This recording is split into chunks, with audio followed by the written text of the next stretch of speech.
Urmărim un material realizat de colegii noștri despre această problematică sensibilă a libertății pe stradă, când semenii noștri ne vor afirma câteva lucruri. Ce înseamnă pentru dumneavoastră să fii liber? Să fii liber, în primul rând, să ai dreptul la informație și să fii informat. Informația prezintă libertate și să cunoști legea. Să-mi pot exprima opinia și să nu fiu obligat să respect anumite reguli care nu-mi convin. Să fii liber, probabil că să faci tot ce-ți dorești, să faci ce te simți tu mai bine, să faci sau, nu știu, să te simți în largul tău. Să nu ai constrângeri.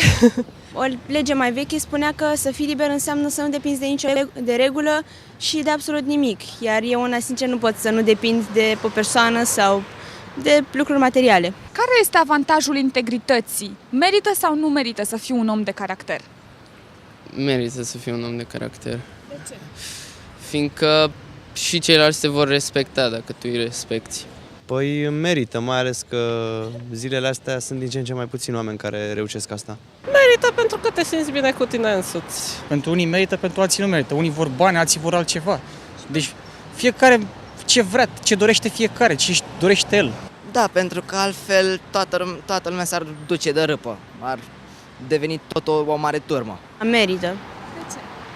Pentru că în felul ăsta poți să devii o personalitate, nu neapărat o persoană care să fie cunoscută de toată lumea, ci să fie respectată. Dacă nu ești un om de caracter, cine te bagă în seamă? Cine mai vorbește cu tine? Unde ai uși deschise? N-ai nimica. Ești ultimul om. Bineînțeles, trebuie să fim integri în tot ceea ce facem, în toate activitățile noastre. Cel de-al